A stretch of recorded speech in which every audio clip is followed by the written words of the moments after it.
दुनिया हर वक्त अपनी चालाकी से आपकी मर्दानगी को छीनने के लिए तैयार बैठी है। बस हर उस फेमस नेटफ्लिक्स फिल्म या शो पर ध्यान दें जिसका प्रमोशन किया जा रहा है, या उन आदमियों पर नजर डालें जिन्हें इन दिनों साइड में रखा जा रहा है। शक्तिशाली लोगों का एजेंडा दिमाग पर कंट्रोल करना होता है। वो सभी का ब्रेन वॉश करते हैं ताकि सभी अपनी कमजोरी को एक्सेप्ट करने लगें। एक शेर के बारे में एक बहुत फेमस कहानी है जो मैं चाहता हूं कि आप सुने। एक बार की बात है, एक खतरनाक शेर था जिससे सभी डरते थे।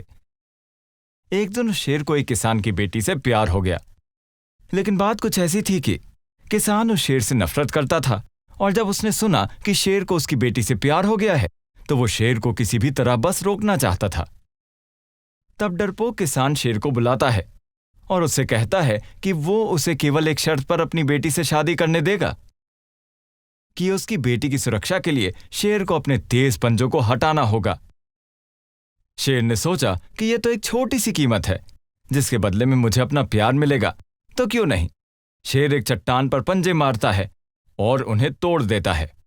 अगले दिन वो किसान के पास जाता है और उससे कहता है, मेरे पास अब तेज पंजे नहीं हैं, तो अब मुझे तुम अपनी बेटी का हाथ दे सकते हो। लेकिन डरपोक किसान उसे एक आखिरी काम करने के लिए कहता है कि शेर अपने नुकीले दांतों को भी हटा दे। शेर उसकी शर्त को भी मान लेता है और अपने तेज दांतों को भी तोड़ देता है।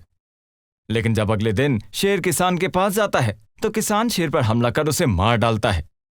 इस बार शेर के पास अपने बचाव के लिए कोई नुकीले पंजे या दांत नहीं थे। वो सब कुछ जो शेर को स्ट्रांग बनाता है उसने अपनी मर्जी से उन सबको एक एक कर खो दिया।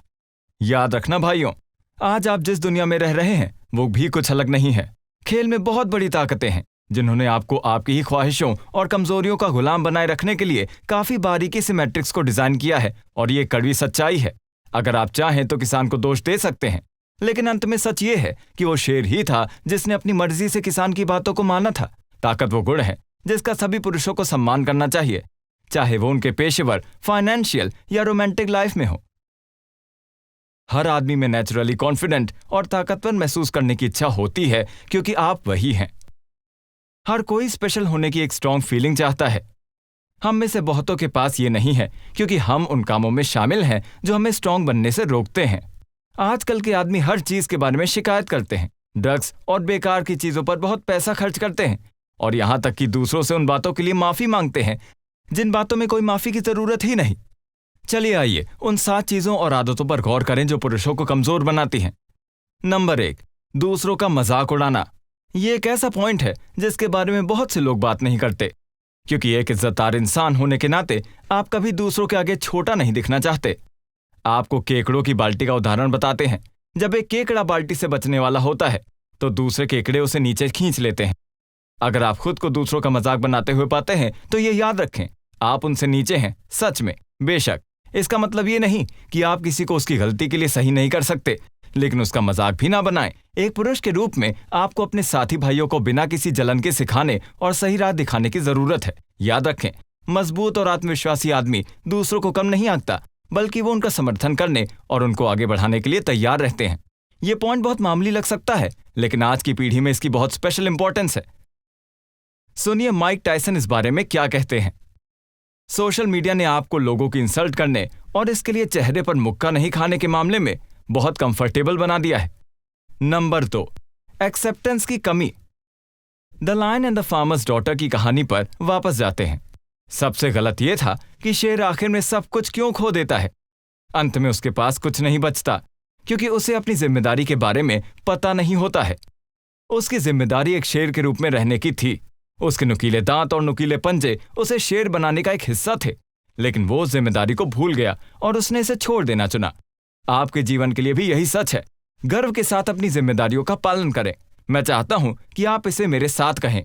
मैं अपनी जिम्मेदारियों को गर्व के साथ निभाऊंगा क्योंकि वो ही हैं जो मुझे एक मर्द बनाती हैं।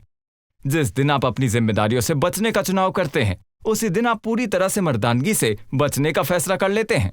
मैं चाहता हूं कि आप इस बात को याद कर ले। महानता की कीमत जिम्मेदारी है। इसे फिर से सुने, महानता की कीमत जिम्मेदारी है। नंबर 3, असफलता से भागना। यह हमारी दुनिया में बहुत आम है। आज ज्यादातर लोग हमेशा कंफर्ट ग्रोथ चुनेंगे। याद रखें, ग्रोथ आसान नहीं होती और अक्सर आपके फेलियर्स में ही ग्रोथ है। एक आदमी का एक फेमस एग्जाम्पल है जो हीरे के लिए खुदाई करने जाता है।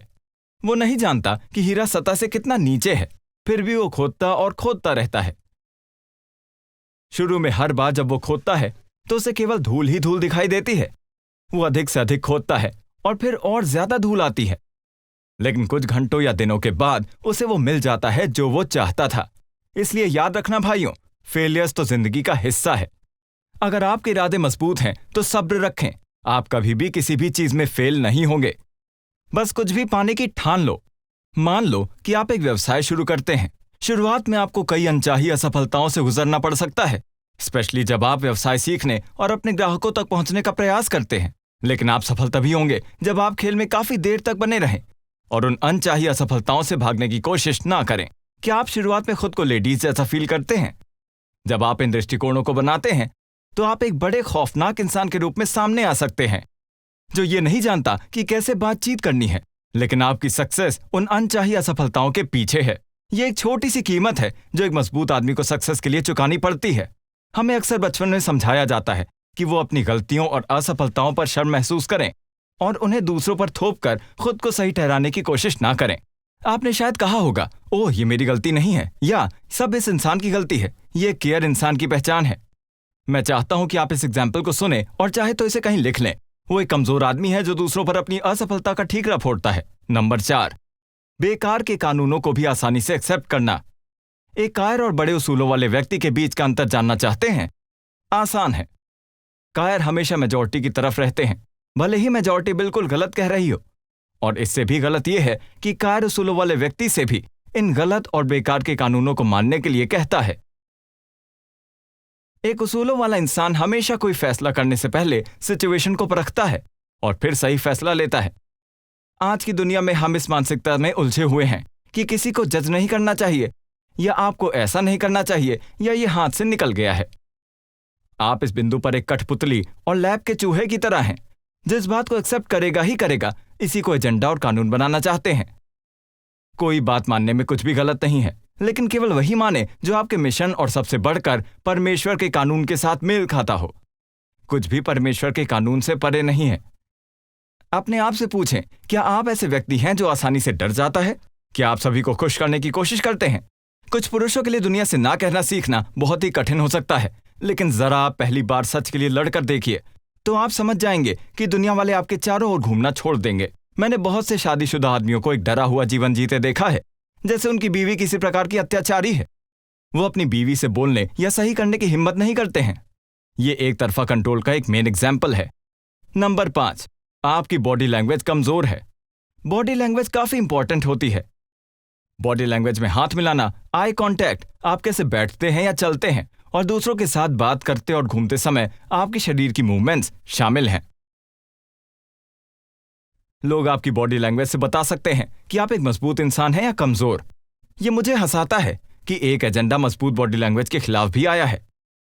वो आपकी मर्दाना बॉडी लैंग्वेज को तोड़ने के लिए मैन स्प्रेडिंग जैसे बेकार शब्दों का निर्माण करते हैं।